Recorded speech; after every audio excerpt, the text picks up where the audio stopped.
welcome to episode 153 of Cinematary. I'm your host, Zach Dennis, and I'm here with Andrew Swafford.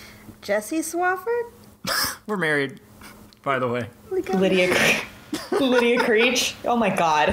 No, it's good. Are we starting over? No. Okay, Nathan Smith. In today's episode, we'll be talking about movies we saw this week in part 1. And in part 2, we will be continuing our Young Critics Watch Old Movies series with 1953's Ugetsu.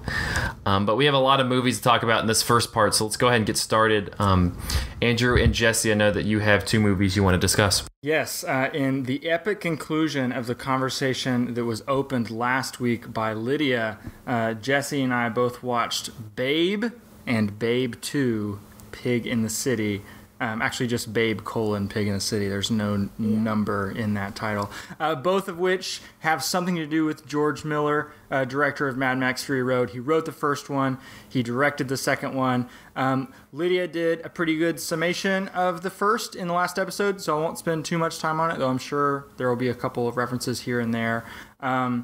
Babe 2 picks up directly where Babe 1 left off. So that ends with him winning the contest of being the best sheepdog in the country, even though he is not a dog. Babe, Pig in the City opens with the end of that award ceremony and him going home to the farm, and immediately things start to get very macabre, very violent. There's a scene of his farmer friend, played by James Cromwell, horrifically falling down a well, or not falling down a well, but having something... I thought for sure they were going to kill him. I was like... It felt like the opening of There Will Be Blood or something, right? And I think that the movie just kind of tumbles down from there. Babe ends up, as the title suggests, he has to go to the city in order to be in some sort of bigger competition or make an appearance somewhere. It's a county fair. It's a county fair? Yeah. Is it? He's Okay. just making an appearance at a county fair. Yeah, because he's like a celebrity now, basically. A speaking fee. And yeah. The farm is currently in debt. They might have to sell the farm if Babe doesn't go and do this speaking fee and bring back a bunch of money. Everything immediately goes very wrong because of things that get held up in the airport, and they don't actually make it to the fair. And Babe gets chased around by a lot of angry dogs, and his stuff is stolen by monkeys that are living in a hotel that they're staying in. He gets separated from his human. It, at times, as Lydia said in her Letterboxd review, is just very, very horrific. And the stakes are very high, and this movie has in recent times actually been paired by the director Noah Baumbach with Stanley Kubrick's Eyes Wide Shut. Baumbach did a double feature of Eyes Wide Shut and Babe, Pig in the City, and there are some nocturnal sequences of Babe just wandering around being lost that very much remind me of that, as well as a scene in an aristocratic ballroom at the very end of Pig in the City that reminds me of Club Fidelio in Eyes Wide Shut. There's like a match scene, basically. But the movie is so strange. I don't know if I really can say I like it. It just Jesse, leaves me with a really weird feeling, and I guess I'll try to explain what that is or why that is. The first one I just thought was really just cute. My favorite thing about the first one is really just seeing Babe and Hoget interact. And Babe seems to be everybody's good luck charm. He builds a community in this sort of broken community on this farm. He's constantly helping Hoget kind of make this farm just a little bit better. He's his good luck charm. The duck calls him his lucky pig. Yeah. Right? And the second one, it seems just to be the very opposite. He's constantly bringing major issues to everything and everyone he interacts with. He nearly kills Hoget, whereas he was Hoget's good luck charm in the first movie. He just has a conversation with a dog, and then that ruins their chances of getting to go to this county farm because the dog just... I forgot about that. The dog just in the airport for fun starts barking at him. It's a drug dog. Yeah. He ruins this woman's whole livelihood of owning this hotel. I mean, her neighbors were shitty to begin with. But then what happens to that hotel at the end of the movie is just this crazy Deus Ex Machina out of nowhere, where the narrator just tells us the hotel gets changed into a nightclub and everyone's problems are solved. I mean, but up until that narration, no one's problems are solved. Yeah, I mean, it solves itself in the end, but he just like really messes up a lot of people's lives real quick. And then just paired with the fact that it's not even the same voice actress from the first movie. Yeah. It's just a lot of little layers of why does this movie make me feel so uneasy? The talking chimps with the scratching her belly and being like, that little pinky whitey thingy. I don't know, there's just something about it that it has an aesthetic to it that reminds me almost of like the first Series of Unfortunate Events movie, or even like that Cat in the Hat live action adaptation they made, where it's just like all kind of gaudy and gross. And then weirdly like this city that isn't but is America, but isn't America, because there's like French and Italian music playing. Kind of looks like it's set in Venice, with how there's water all over the place. But then there's like a Statue of Liberty and like a Golden Gate Bridge and like Hollywood Japanese in the background. billboards. It is just really. There's something just kind of weird about it. Almost like a layer of slime on this movie that I really The city's like. actually just called Metropolis. Yes. Like, that's the name of the city. Makes perfect sense. You guys are describing what sounds like the most amazing movie. Like, I don't know how you dislike it. This sounds amazing. Horrifying, Nathan. There's a world in which I decide I love it, but I'm not in that world just yet. I'm just too on edge from this movie right now. I said in my Letterboxd review that, you know, this is the weirdest connection to make from Babe, Pig in the City, but it almost reminded me of Louis Buñuel's movie Viridiana, which I don't know how many Viridiana fans we have in the audience, but basically that is a movie about this woman taking over a large estate from an aristocrat and deciding she's going to be good-hearted in a way that the aristocrat was not, and open her home to all the homeless people who are kind of wandering around in the village.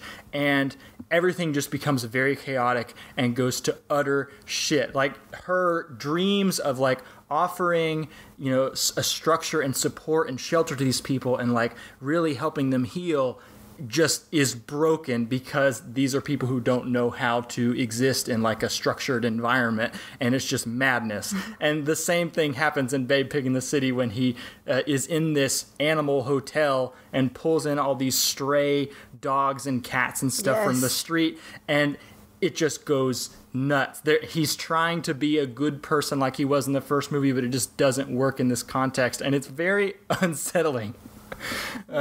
Lydia, what other thoughts did you have aside from the fact that it's just scary? It wasn't necessarily just scary either. I think what horrified me the most was just how much humiliation was heaped upon the farmer's wife. And I know she's just like a very straight, self-possessed character, so like that's supposed to be funny. Like, she doesn't see what's happening to her as embarrassing. She's just dealing with it. And I'm like, no, this is humiliating. So many bad things are happening to you. They put her in a clown suit that I think the guy wearing it died in, Mickey Rooney, or like had a heart attack while he was wearing. Like, fuck.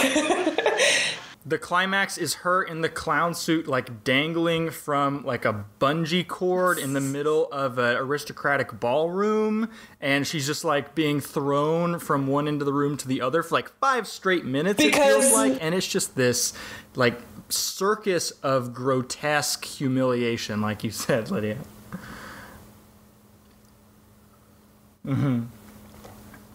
And like, I felt very stressed out. I kind of feel like George Miller is asking us to laugh at her, and I don't feel comfortable with that. So yeah, go ahead. No.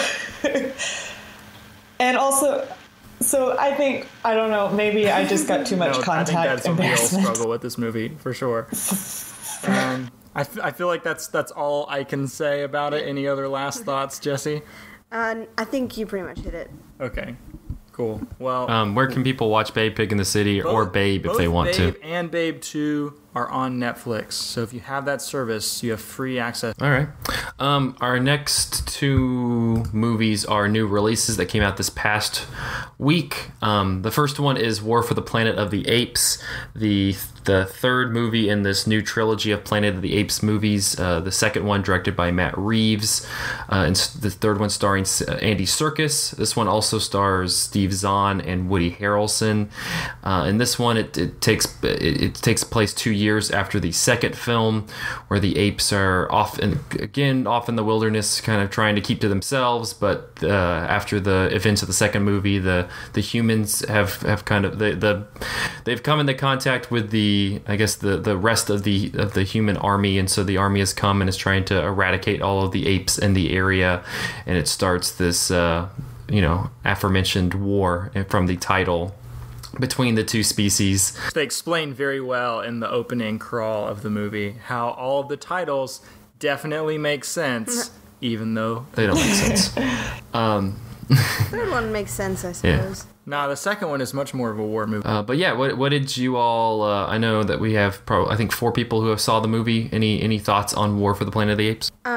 I really, really liked it. We just got done seeing it a few hours ago. I sort of forced Andrew to marathon. Have a marathon. So like last night, pretty late, we watched the first one, and I begged him to try to watch the second one last night. He denied. It was after midnight. It was late, but still. And then so today we watched the second and then the third one in theaters today. I thought this was my favorite of the 3. I'm kind of stealing, but I already had these thoughts, but I'm sort of stealing them a little bit from What the Flick. But I thought probably the thing that stood out most to me was the score. I thought the score was really phenomenal. Just really had you like running along with the movie.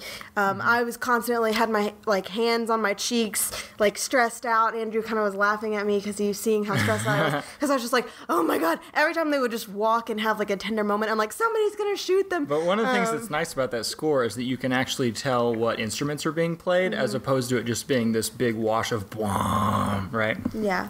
Yeah.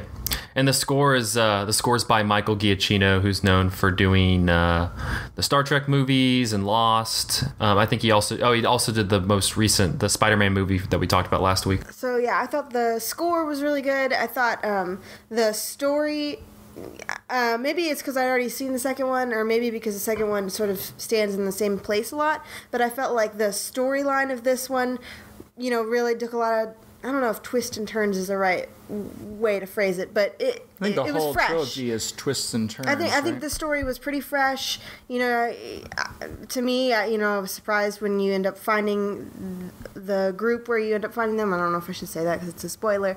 But I thought the story was really good. The acting was just great, and I was just feeling very, very emotional with Caesar at the beginning of the movie, and was really kind of furious and passionate with him all throughout. Right. I was just pumped. I thought it was so well done. It sounded good. It looked awesome, and I just really, I don't know. It had my fists pumping and my like constantly heart racing. Like, oh my god, what's gonna happen? Who's gonna die? Yeah.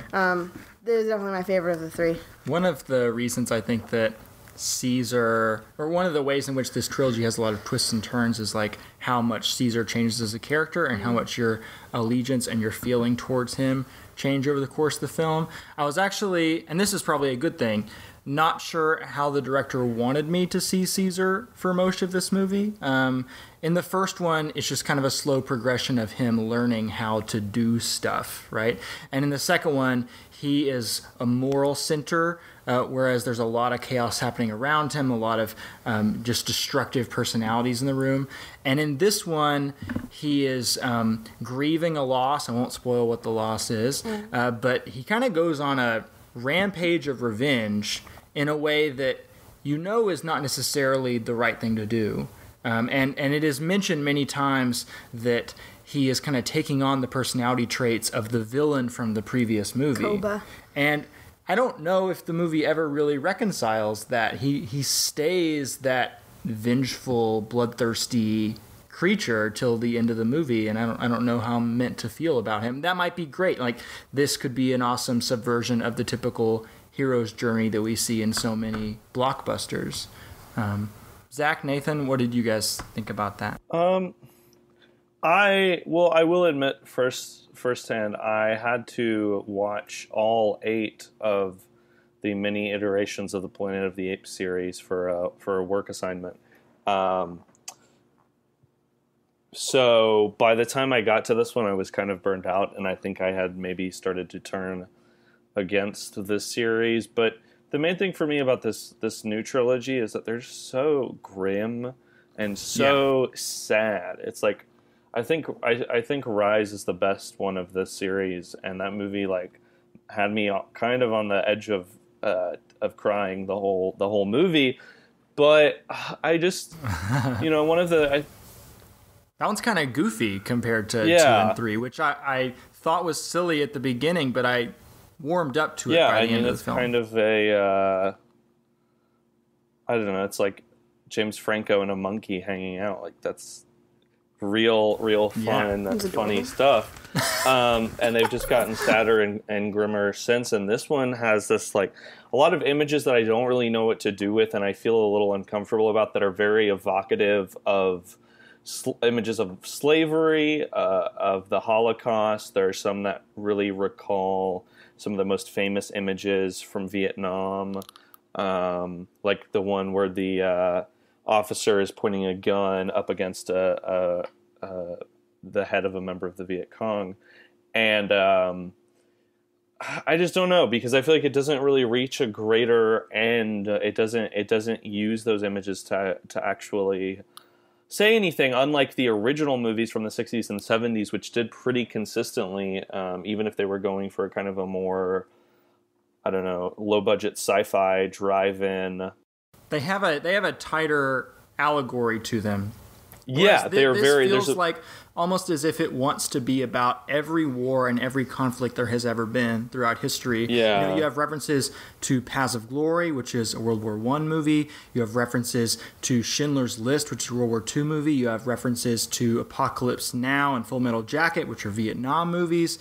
And then you also have like this biblical epic that's running throughout it, and the end is very evocative of the Book of Exodus.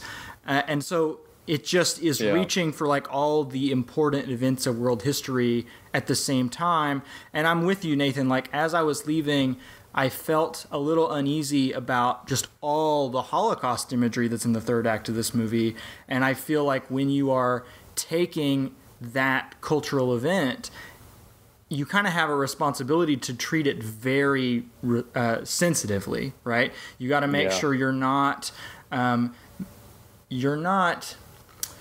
sanitizing it, but you also got to make sure you're not fantasticizing it. I'm not sure what the word is I'm looking for. Making it seem very exciting and like cinematic. And then you also got to think about what that image means in the story you were telling. Like, I don't really understand why the Holocaust is important to this story necessarily, because it seems like it's mostly a personal story about Caesar getting revenge, and I don't really understand how that connects to the historical arc of the Holocaust at all. Though you do have this character played by Woody Harrelson who almost feels like a Nazi general or something, and he kind of explains that he's trying to protect his kind from being wiped out by wiping out other groups of people, which seems very white supremacist. But the movie almost wants you to empathize with him and see where he's coming from. Meanwhile, it wants you to see the error in Caesar's logic. And I'm not really sure where my allegiances are meant to lie or how comfortable I am with all of that stuff being included in this blockbuster. Well, I think one of the things too is it's kind of I think the second movie this summer, the other one being Alien Covenant, that really hates people, and we're supposed to hate humanity and kind of want humanity's destruction. And that's just like the same day that I saw this, I was watching Dawn of the Planet of the Apes, and I was kind of like, I don't know how many more of these movies about how much humanity sucks and how like the world is going to end, how many more of these movies I can do, but at the same time, it's like I guess the aims of this whole series haven't been political or metaphorical in the way the previous ones have. They're, like you said, they're these personal character stories, because essentially, kind of I think the function of these movies on a sort of a industrial level is as a Turing test to kind of see how willing we are to sympathize with and feel for CGI characters, which I think is very successful, but I think in getting there, it really tries to beat you over the head by saying, hey, look, people suck. These computer apes are great. They're wonderful. You feel for them, but that's just because they're like the alternative, because the human side is so awful. And I also, it's like it tries to present itself as this serious movie by, like you said, referencing Apocalypse Now, which is kind of in the same way that, everyone was like, oh, Logan's a Western because it has a reference to Shane, or Spider-Man is like a John Hughes movie because it directly references Ferris Bueller. And I feel like this is trying to say, oh, this is this war movie, capital W war movie, which we don't really get that often. I mean, sure, Dunkirk is just coming out, and Hacksaw Ridge, but that's not really a genre that I think has been a constant force or presence in Hollywood since probably 9/11, since maybe the late 90s. That's not really been a thing. So I feel like it's trying to evoke this spirit, but not really in a way that I think is the most effective. I think, like we've covered, it turns to this kind of really easy and a little insensitive imagery of the Holocaust, but also just references to other movies that we already know are serious and trying to get there. But I think that it has a really nice ending. I mean, I think obviously this series is probably going to go on, but it really feels like the end of a trilogy. Like it really feels like it. Yeah. Yes, I think it works as a succinct trilogy. You have a almost, Greek tragedy or Shakespearean arc to this character of Caesar, where you see his rise and glory and fall. I think it would be a disservice to what's come before to make a fourth one, but I have seen articles about Matt Reeves throwing around ideas of doing a fourth film. Yeah, I kind of want them to do one without people at all and just apes, and maybe the apes I like a kind of one of those older episodic westerns that's just about people building their town, something like that, where the apes are just building society and settling disagreements in a civil manner and learning good moral lessons. I kind of would love that. Or just another movie with James Franco and a monkey hanging out. There you go, resurrected James Franco. Well, War for the Planet of the Apes is in theaters now, so I guess if you were inclined, you can go see that. The other new release that we had for this week is The Big Sick, the latest from director Michael Showalter. It was written by Kumail Nanjiani and Emily V. Gordon, the married couple, and it is about their story.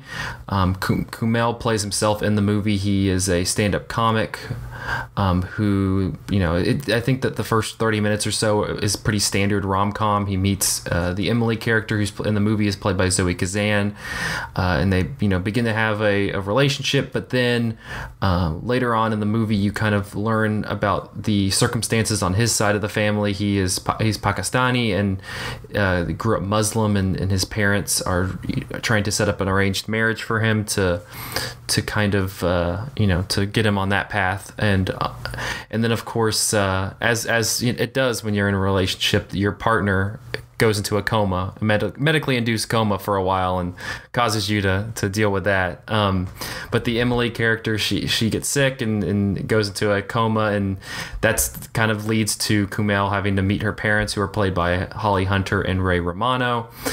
I don't know. Is there anything else I left out? No, that pretty much covers it. Yeah. But yeah, The Big Sick. Jesse, what did you and Andrew both saw this? What were your impressions of The Big Sick? I think I liked it a lot more than Andrew did, but what does that mean? Well, I don't know. Now I'm worked up to it. I'm wondering what all I have to say about it. I had all this stuff planned out for War of the Planet of the Apes, and now here I am. I just really liked it. I thought that Holly Hunter probably stole the show most of all. Yeah, her character is just sassy and fun, and she's just feisty, and you're kind of annoyed with her, but also you're like, yeah, okay, yeah, do your thing. It's also just nice to see Holly Hunter. Yeah. I don't feel like she's in that many movies. Mm-hmm. Her and Ray Romano too. That was a really good pairing of underused comic / dramatic actors that I really like, though I don't think about very much. I've seen Kamal. Kumail. I've seen him in a few other things. But I always am never sure quite how I feel about him. He's this very awkward, stale humor kind of guy. And in other things I've seen him in, I'm sort of like, I can't tell if I think he's funny or I just feel uncomfortable. And I think this is the final point where I found that it does make me uncomfortable, but it's cool. Like, right.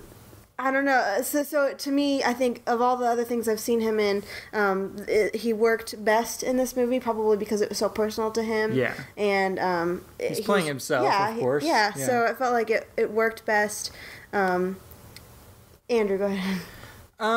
I enjoyed this movie. I thought it was very pleasant. It had a lot of laughs throughout. I bought the romance and really enjoyed the awkward tension between Kumail and Emily's parents. Though there is one, I don't feel like very strongly about it. I mean, it made me laugh and it was amusing, but I don't think it's like going to be on my year-end list or anything like that. I do have one kind of larger gripe, which is that I'm not sure how well this movie is going to age. There's so many of the conflicts and so many of the jokes kind of predicate themselves upon Islamophobia in America. You know, he does stand up, the character in the movie, and a lot of his jokes begin with, I'm Pakistani, and it goes on from there. And just like so much of the humor derives from the fact that Americans don't understand people who live in the Middle East or understand people who believe in Islam.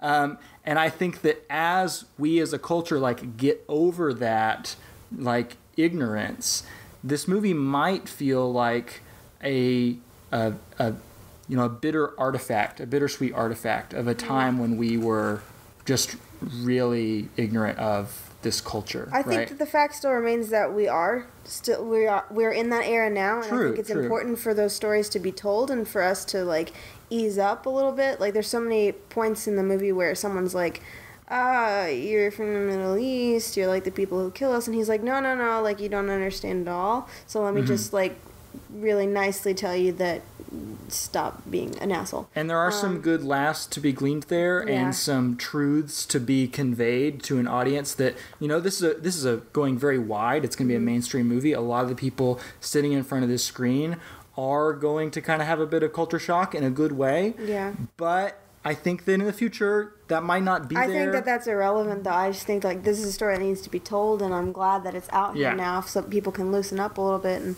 maybe it'll really open people's eyes. And maybe it does lead to itself being irrelevant, but I think it's very relevant now, and maybe that, and hopefully, I don't know. I think it's important that a story is being told by somebody who's really persecuted right now. My last thing that I would say about it on that note is a movie that I have not seen, but I've had conversations with Nathan and Dylan about is Guess Who's Coming to Dinner, which was like a very politically relevant movie for its time, but now has aged very poorly because it's just kind of about white people getting over their own racism, and we can't buy that conflict anymore.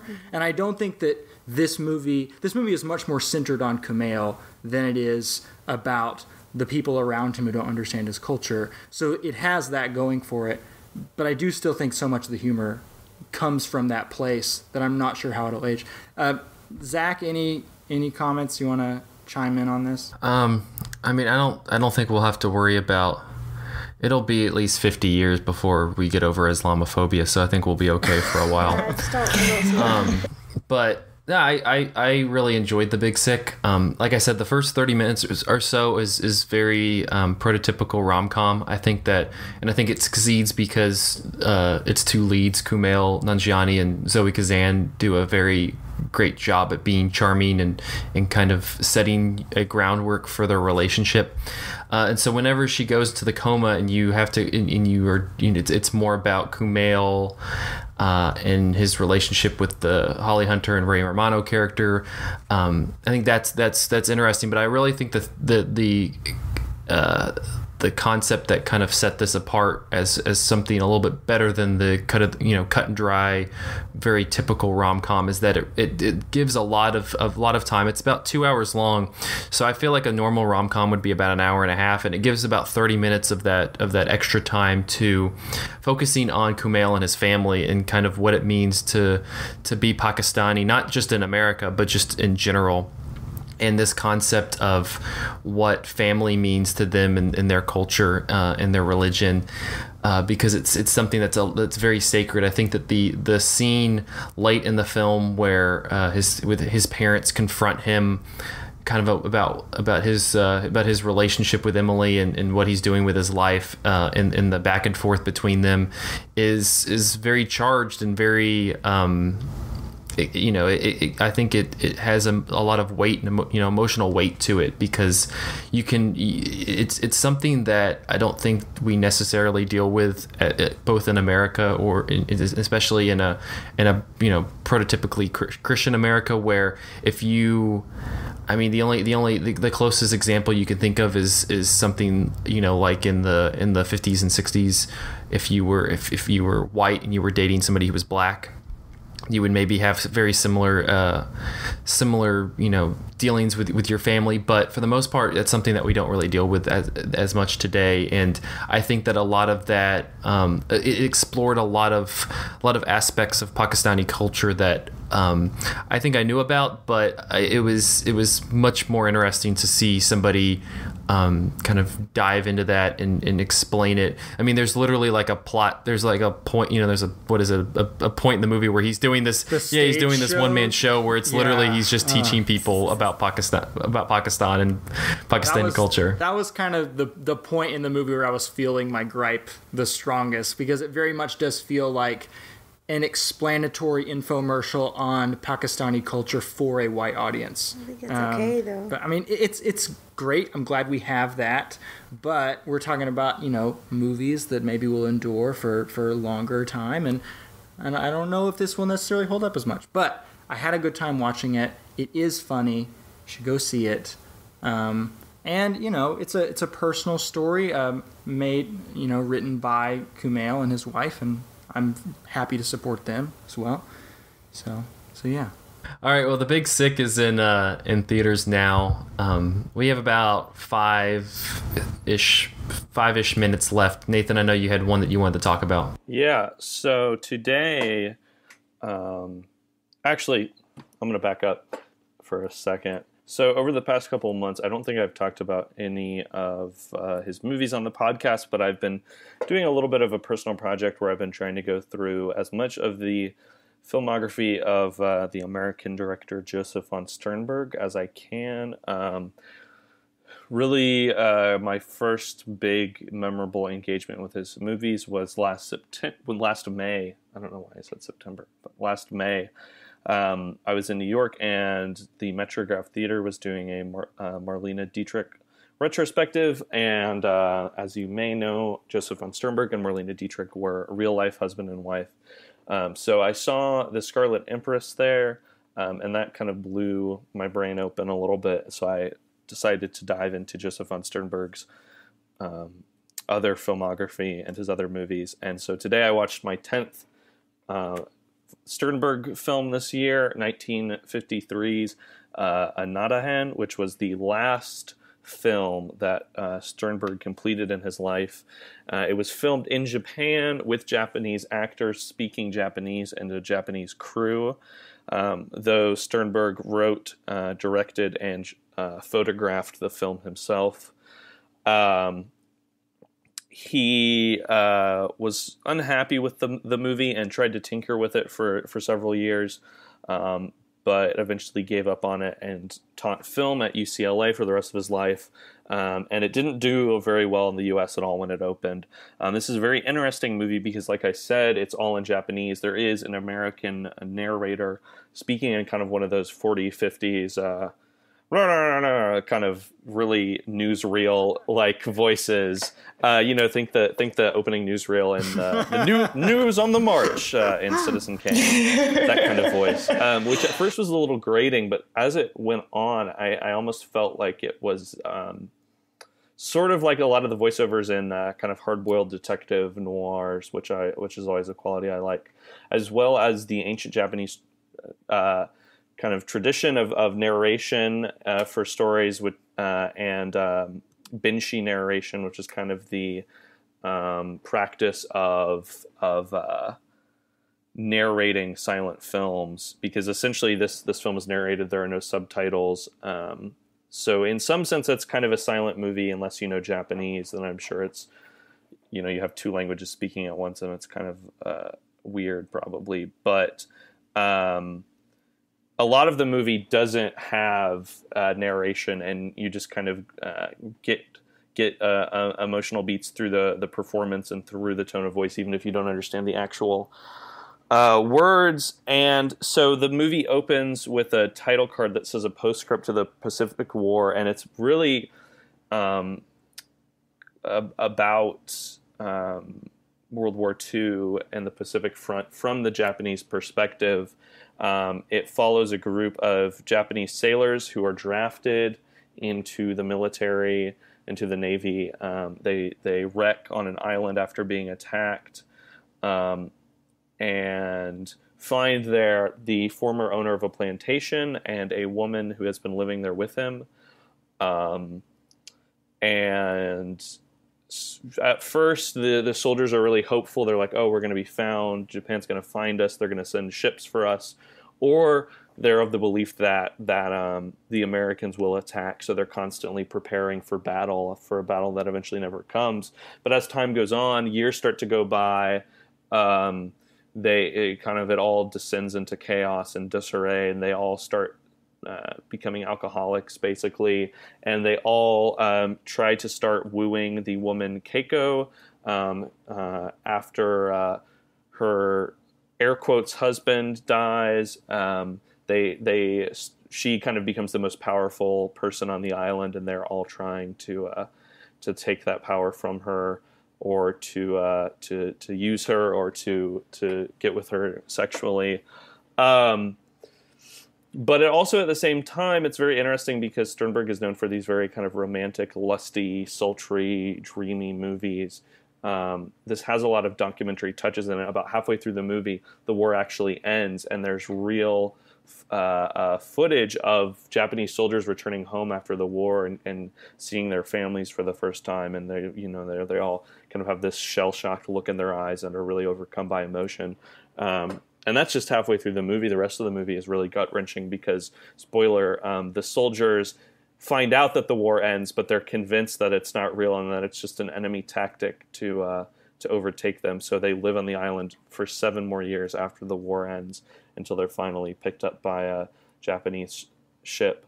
So it kind of reminded me of Clint Eastwood's directorial work and how it really kind of is viewing soldiers as laborers and as workers and looking at war from their perspective. But it also reminded me a lot of Taboo, which we talked a lot about a few weeks ago, being a movie by an American director set somewhere in the Pacific with a cast and crew made up of people from those specific regions. And also because, like Taboo, like Sunrise, also by F.W. Murnau, it tries to go for this really universal story and tries to kind of reach the entire world, even if it's still culturally specific and set in a specific place and specific to that place.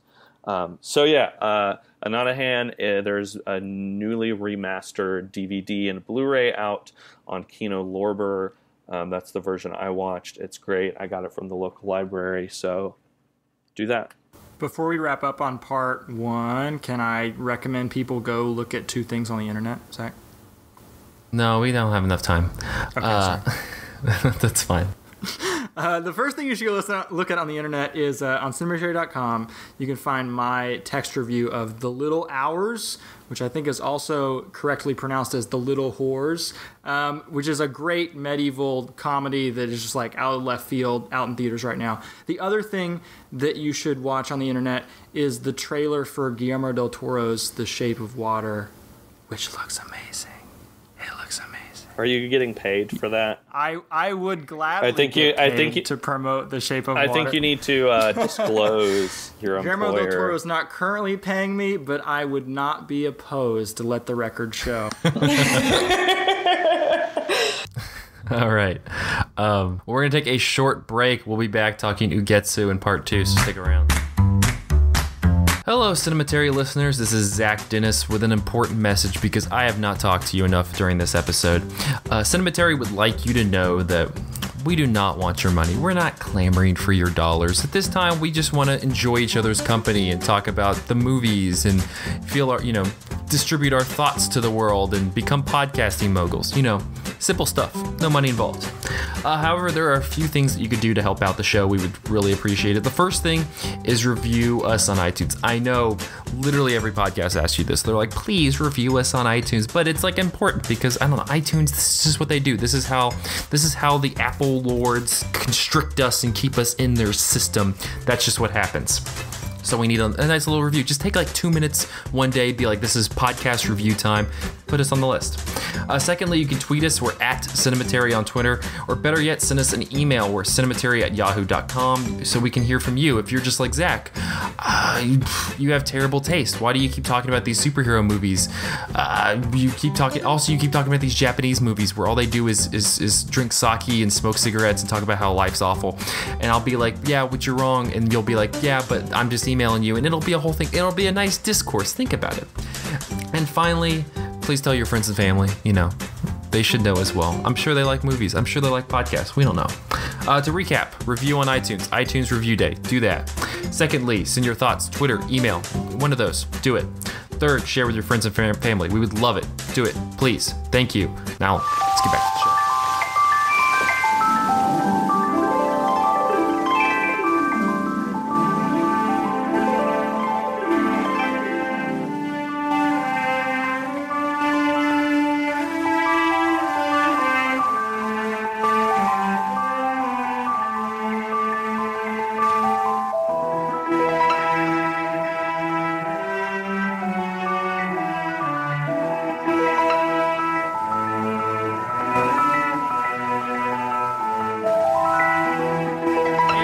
With part 2 of episode 153 of Cinematary. In this part, we will be continuing our Young Critics Watch Old Movies series with 1953's Ugetsu.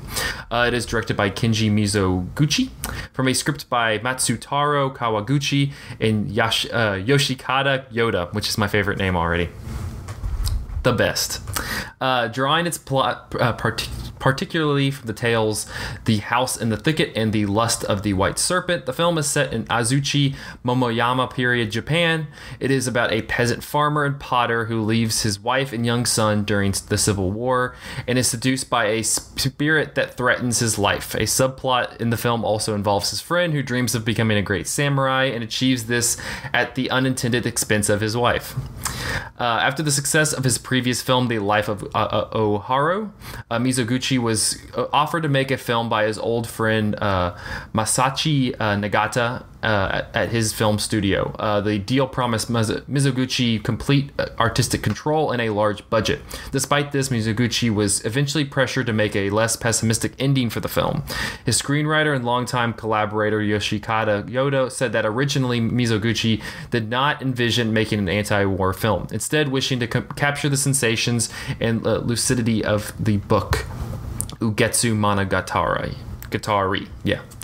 Despite initial intentions, as the film developed, Yoda said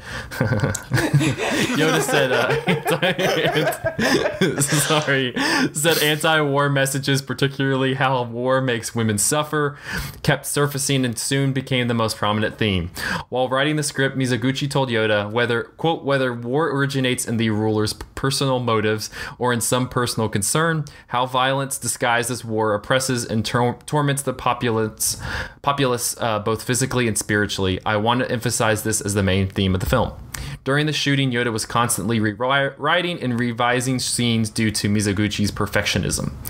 The film was Michiko Kayo's second collaboration with Mizoguchi, as she had a small role in his 1944 film, The Three Danjuros. She had collaborated much more frequently with Masayuki Mori as Lady Wakasa.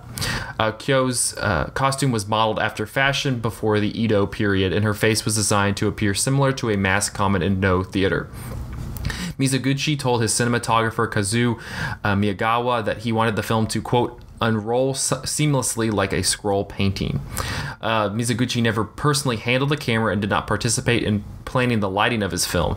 To achieve the appearance that the filmmakers wanted, Miyagawa kept lighting low and filmed as near to sunset as circumstances would allow. Many of the shots were taken from cranes, with Miyagawa claiming in 1992 that these shots made up 70% of the film. Miyagawa also stated that this film was the only occasion in which Mizoguchi complimented him for his camera work. Seems like Miyagawa was a little bit needy with, but that's just me. According to Professor Martha P. Nokinson, a common interpretation of the film is that Mizoguchi refashioned the stories of Ugetsu Monogatari to express regret about the pro-war extremism leading to World War II, with Mizoguchi personally having made the pro-war propaganda film The 47 Ronin in 1941. These reflections on militarism, greed, and arrogance connected with audiences not only in Japan, but around the world in the wake of the war. The subplot of Tobi and Ohama particularly reflects the comfort women who were made into prostitutes by the Imperial Japanese Army. Mizoguchi struggled with Dai to give the subplot an unhappier ending than what appears in the film, in line with real comfort women's experiences after the war. However, Tobi's subplot reveals the mistake of war can also be a, quote, tragic comedy. Professor Robin Wood argues that the film's depiction of the main ghost character evolves from the mere demon of the lust of the white serpent into the more humane and tragic Lady Wakasa, and this makes the story more complex. Wood further opinions the combination of the story with the house and the thicket, combining the male protagonists of each tale into one character, Jinjuro, also connects the demon character and the ghost wife. Both Lady Wakasa and Miyagi are killed by a male-dominated society, and both are wronged by Jinjuro. Wood believes Ugetsu can be considered a feminist film for its exploration of the negative impact of the patriarchy. Ugetsu is often regarded as a masterwork of Japanese cinema and a definitive piece during Japan's golden age of film. It is one of a number of films that is arguably more popular in Western countries than it is in Japan. Japanese film historian Tadao Sato remarked that while this film, along with Mizoguchi's other works of the period, The Crucified Lovers and Sancho the Bailiff, was probably not meant specifically to be sold to Westerners as a quote exotic piece. It was perceived by studio executives as the kind of film that would not necessarily make a profit in Japanese theaters, but would win awards at international film festivals. In 1954, the New York Times wrote about the movie, saying, "Much more than the language that is spoken in Ugetsu will be the Japanese film that opened last night at the Plaza will be hard for American audiences to comprehend, hard for even the most attentive patron to grasp as it goes along. For both the theme and the style of exposition in this Venice Award-winning film have a strangely obscure, infantile, almost studiously perplexing quality." For the Criterion Collection 2005, Philip Lapat wrote that often appearing on lists of the 10 greatest films of all time, called one of the most beautiful films ever made, or the most masterful work of Japanese cinema, Ugetsu comes to us awash in superlatives.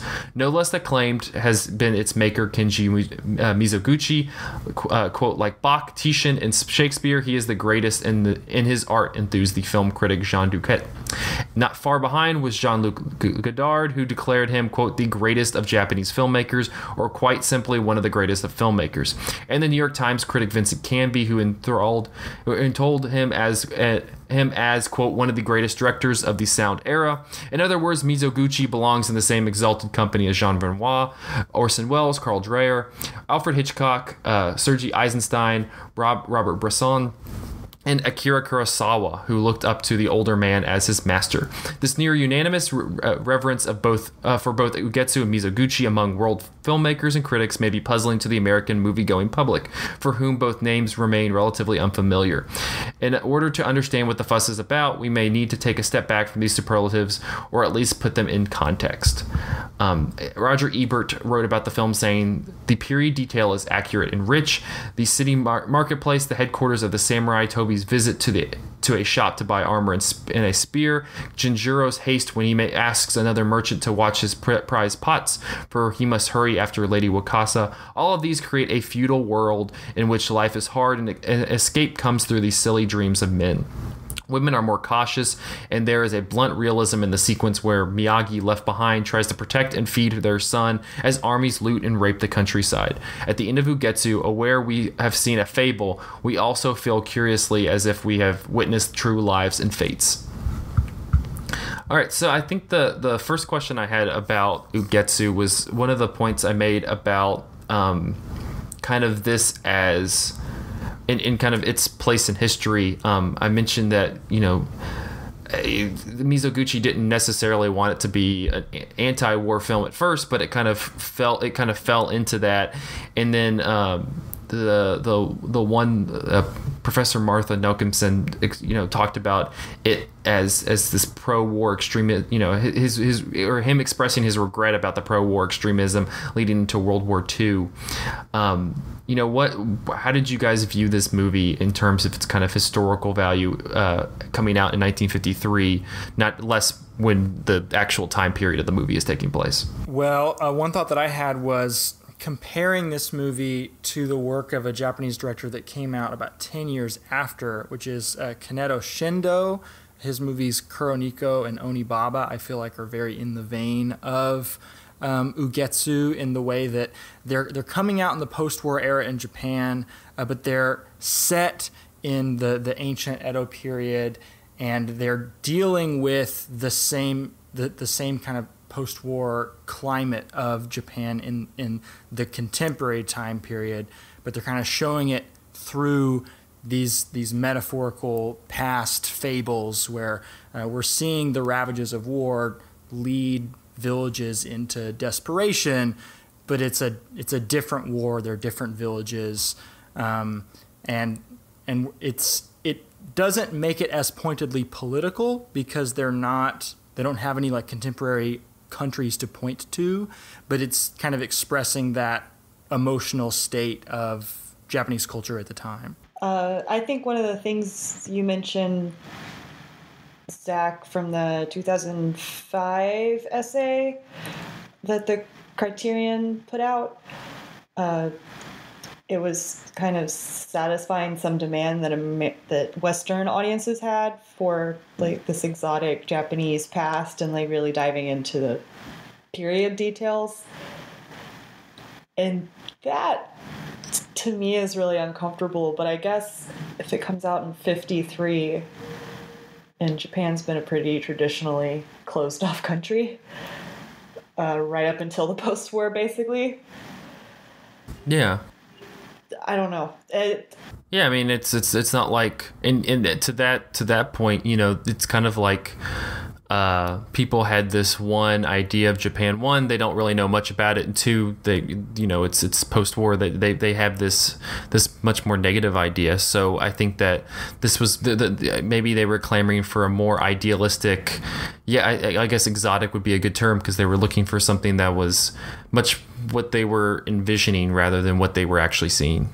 Well, I when I watch this movie, there are a few sequences where inevitably World War II came to mind, like when I think it's is it Kinjuro who's the one who survives, the one who Kinjuro's he's the main character, he's the potter. Yeah. So when he comes back to his village, and it's just this like has this very jagged set design to it, and it's just this hollowed out graveyard where all the buildings have just turned to rubble. I mean, that's an image like that is sort of automatically brings those connotations to mind. But I also wonder, since Zach, you were talking about this movie's reception in the West being maybe different, since I think that's usually the case with non-American cinemas, is like the filmmakers from those countries that we know in the West are not necessarily the popular acclaimed national filmmakers in those countries. Like, I mean, you look at a country like Iran, where maybe you say Iranian cinema, and somebody from the West who knows about movies, Abbas Kiarostami, might come to mind, but he was a filmmaker who didn't have the same reception in Iran that he did in the West. So I can't help but wonder, just because sometimes being in the United States and not being really on the ground historically, I wonder if we have a tendency to overlink films from certain countries to specific events in their history. Like, obviously, I think there are a lot of movies that have grappled with from Japan that have grappled with the aftermath of World War II and with the bomb. But I mean, not all of them do. So I think sometimes we have a tendency to overassign. Same thing with like Hong Kong. I think it's very easy to say, oh, this movie is from Hong Kong and it came out in 1996, and you can see anxieties about the handover of Hong Kong from Britain to China, which I think, is fair. But I think sometimes maybe our own limited historical knowledge and perspective causes us to attach it to one specific event because that's all we really know. I feel like in saying all that, I didn't end up actually saying much about the movie itself. No, that's good. I mean, you don't want to just kind of force it into a that was a great point. In our culture is purporting.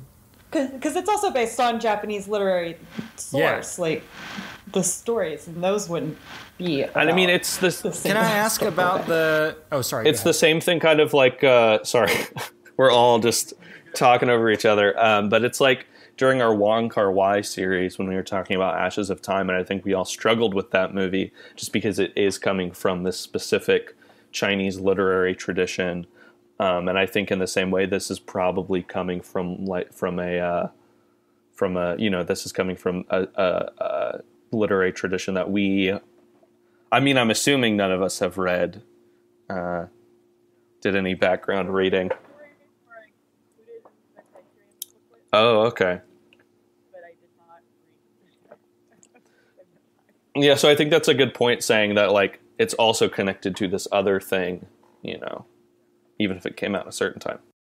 No. The stories were included in the Criterion booklet when I got the DVD, but I did not read because I didn't have time. Same. We have not done our homework.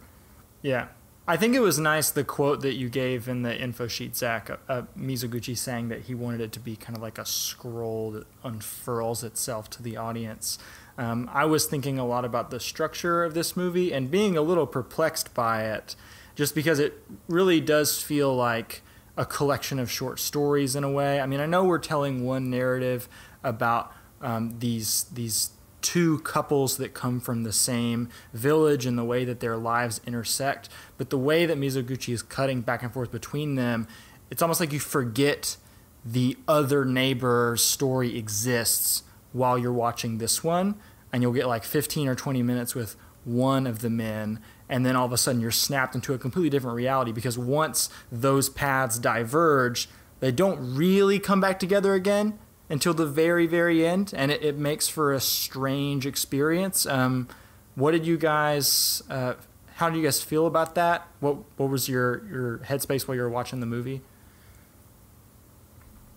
Were you able to track what was going on well enough, or were you disoriented like I was? Not initially. I was a little confused on what was going on for a little while. At least until like for the beginning of the movie, I kind of was I knew what was going on, and then they have the very famous sequence where they're on the boat and they're going across the water, and then they drop off the wife and the child and move on to the city. And it took me a while to figure out like how everybody connected again after that happened.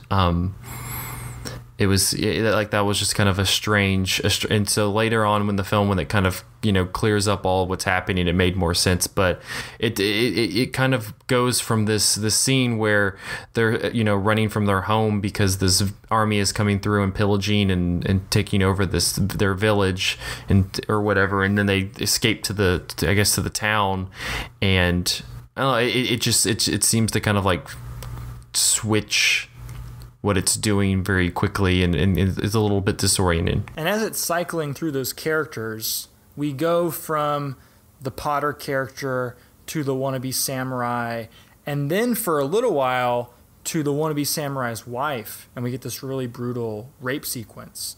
But it never quite cycles back around to the potter's wife. And that may be where a lot of my disorientation came from, because it felt like it was setting up this expectation of like, okay, we're going to get these 4 people's stories and go back and forth between all 4 of them. And you're kind of left hanging on that one thread, which of course makes for a great climactic sequence when he comes home to his wife and there's that awesome 180-degree pan around the home. He comes back to his old house. It's dark. It looks like nobody's lived here for years. And then the camera spins all the way around. And when he comes to the other side of the house, it's lit up, it's clean, and he sees his wife in there. I actually had to rewind the DVD to like make sure I was seeing what I thought I was seeing. But it adds kind of this spectral quality to the whole thing that I think that I don't remember who it was that made the quote in the info sheet, Zach, but somebody who said that he very subtly moves back and forth between the spirit world and the physical world. It's not a clear delineation at all. Yeah, well, that's one of the things when I was doing research for the sheet. I saw a lot of quotes and a lot of writing about was kind of how he moves the camera around in his movies. Ebert in his review talked a little bit, and I saw some writing in other places. I think it might have been the Criterion sheet where they compare him to like Ozu, and where Ozu likes to just kind of likes to put the camera in one place and let everything play out in front of that. Mizoguchi he likes to kind of glide around and give this kind of slow moving. Whenever he described it as he wanted it to unravel as a scroll painting, there was one of the writers described it as kind of his films feel like that, because it feels like you're almost like reading a book that's just kind of one long scroll. It's like you're going along the path that way, and that was something that a lot of people latched onto. So this might go a little bit out there, so just hang with me for a second. Yeah. But there is one. I think I know what you're about sequence. To say. Do you even know? Do you know? I think. There is one sequence in this movie where it just was like boom, clicked for me, and it's when Genjuro is in the hot spring with Ghost Lady, and the camera comes out like from the hot spring, pans down to the ground, to the grass, keeps going. Yeah, it's a discretion keeps going, shot. going, and then dissolves into the grass again and comes up, and you see them having a picnic. And so I've been thinking a lot about lately, partially because of Twin Peaks Season 3, which I think uses this technique in a really effective way, and also because of, just like I said in part 1, watching a lot of Joseph von Sternberg's movies. I've been thinking a lot about dissolves, and I feel like a cut in movies is kind of a violent act. It's very harsh. It's it's like blinking, but yeah, it's. Well, I get what you mean. What I'm saying. Like it abruptly pulls you out closes of the moment, whereas a dissolve does not. Exactly, it closes you away, whereas a dissolve continues that moment, and a dissolve is like you're just keeping your eyes open the whole time, but because you're seeing everything, it becomes more dreamlike, and temporalities and landscapes are able to fuse together. So I feel like he's kind of. And Hollywood has spent a lot of time like hiding the edits, like the invisible Hollywood style. It's like so you don't notice it smooth as possible. No, that's okay. And I think by having these dissolves, it like blurs the lines between the physical world and the spirit world. So I think he's kind of pulling us along and making us question. I mean, obviously, sort of the twist ending really makes us question things where it's like, oh wow. She was a ghost. Ooh. That is the best way of revealing the twist of this movie. And so it's like because of that, you're kind of questioning the perspective you've been given. So I think he's leading you along and blurring the distinction between those two realms or planes of existence. Was that too far out? I was guessing you were about to talk about The Wolf of Wall Street based on the Letterboxd review. But I should mention now that you threw that out there. One of my friends, the writer Kinji Fujishima, he wrote about this movie on Letterboxd. I can't find the exact review right now, but he said that the movie that was on his mind while watching it was The Wolf of Wall Street, just because the main characters of both of those movies are sort of on the outside and are trying to do anything they can to put their family forward, and it ends up destroying them and being their downfall. And they end up leaving their initial lover for somebody who's in the upper class. Yeah. Right? And I was also, this is another out there comparison, but I was also kind of thinking about The World's End with this movie, and that film is basically about leaving your home and assuming that it will wait for you and that things won't change, and then coming back there to find that that's not true at all. And it's like both of the men in this movie assume that things are going to be the same for them after having gone off, which I guess maybe then, I know I just said, we shouldn't try to shoehorn this into saying something about the war, but maybe that is kind of about soldiers going off to war, and they come back and everything has kind of moved on without them, and then they're sort of forgotten. One of the writing I came across was this film was kind of its presentation of like the vanity of man and how they neglect their family, and how this is kind of a critique of historic men in feudal Japanese culture. What they talked about was that in the relationship with Lady Wakasha, Jinjiro is kind of insignificant, and he's kind of seduced into by something like greater, that he really can never like put, can really comprehend. He really can never put it into words like what he's really allured to her by, other than just kind of the mystical majesty of her.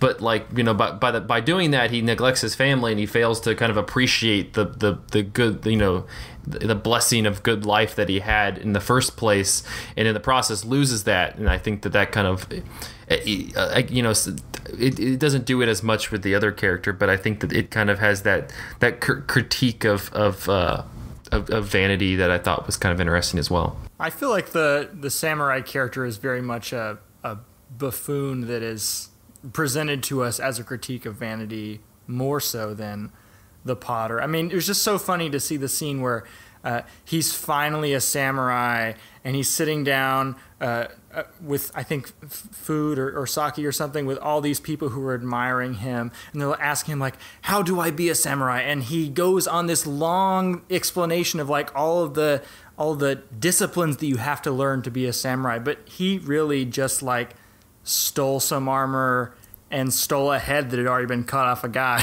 but he's presenting himself as this like perfect heroic figure, and presumably, well, no, I guess we see him return back to the original town as well. I don't know if I quite remember how he circles back.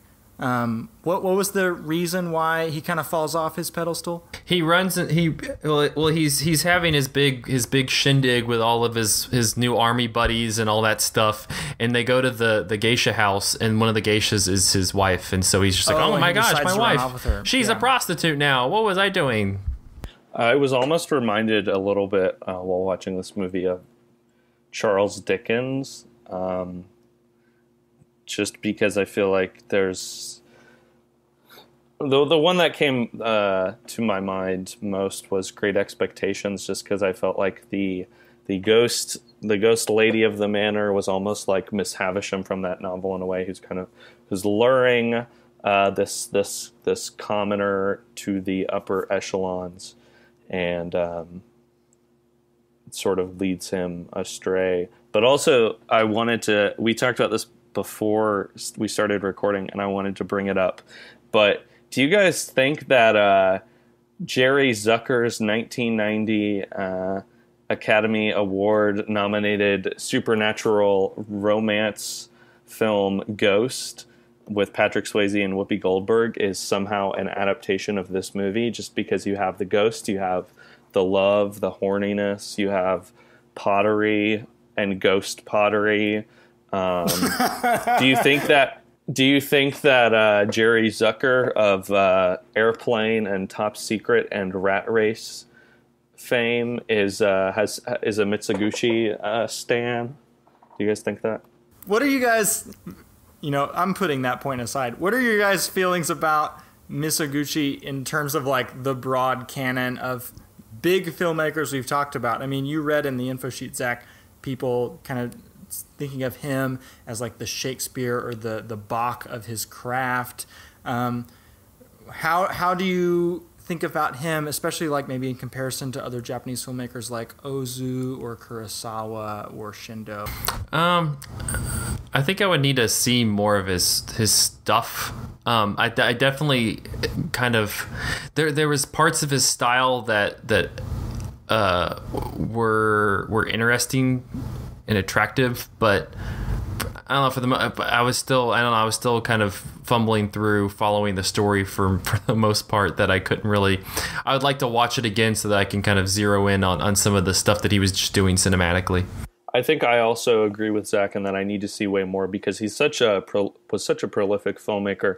And recently, I'm sure some people listening participated in this, but others may not have known about it. But recently on Twitter, I do this thing every year that's kind of like the Film Twitter mock Sight and Sound poll, where everybody submits their top 10 ballots for their choices for the top 10 greatest movies of all time. And I've done it 2 years now, and this year Mitsuguchi shot up to like the third or fourth most mentioned filmmaker on people's ballots, but there was no consensus favorite, and it was just kind of like all across the board, like 10 plus movies were mentioned directed by him.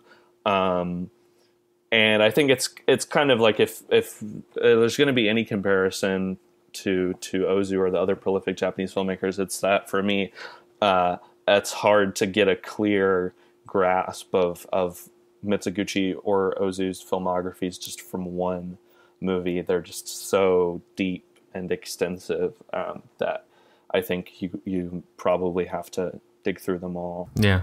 Lydia, we haven't heard much from you. What did you think of Ugetsu and kind of Mizoguchi's style? Yeah, I would, like Nathan was saying, I feel like you'd probably need to dig deeper into Japanese cinema to be able to make a comparison between Ozu or Kurosawa or whoever. And this is the first Mizoguchi film I've ever seen. And I guess what kind of stuck out for me and what sticks out a lot in a lot of Japanese cinema is kind of very slow, deliberate pacing. Like, even when kind of hysterical, scary things are happening, like, he gets married to a ghost woman, or when Miyagi is murdered by the soldiers, like the camera is kind of distant and things play out very slowly, and maybe that's not fair to compare to like Ozu or whatever, but I feel the same sort of deliberateness from a lot of Japanese movies from this era. I would say that Ugetsu, I appreciate kind of what I've gleaned from it in terms of the stylistics and some of the connections to post-war Japan and the commentary on capitalism and stuff like that. But I feel a little distant from it, maybe just because Mizoguchi has a singular style and this is all of our introduction to him. But I have a hard time thinking about this movie without comparing it to the works of Kaneto Shindo. I just feel like Kuroneko and Onibaba are so indebted to what Mizoguchi was doing in movies like Ugetsu. They're kind of like quasi-horror movies. Like, they have a spiritual, spooky element to them, but they're more character studies and political pieces than they are, straight-up genre flicks. And I watched both of those multiple times before getting around to this, and coming to it from the reverse perspective, maybe I'm just like a Philistine, like noob cinephile here, but like I kind of feel like Shindo improved upon the formula in a lot of ways. But of course, Mizuguchi was the guy who laid the groundwork and kind of invented this style. So I do really want to check out more of his stuff. All right. Well, I believe that'll wrap up this episode of Cinematary. You can find us on Facebook at facebook.com/Cinematary, on Twitter at handle @Cinematary, and on Letterboxd at letterboxd.com/Cinematary, where we post all the movies that we talked about in this episode. Next week, we will be continuing our Young Critics Watch Old Movies series with 1967's The Producers, which is very different from this week's movie.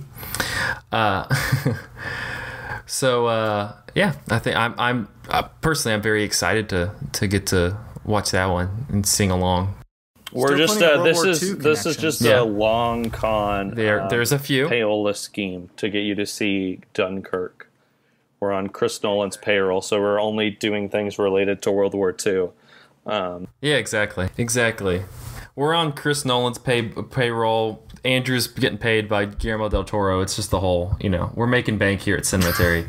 There's a couple. We've sold out. Yeah, Andrew mentioned before, check out his review of The Little Hours on the website. Also, if you haven't yet, please go to cinematary.com and go to our store, grab a t-shirt, laptop sticker, bumper sticker, keychain, what have you.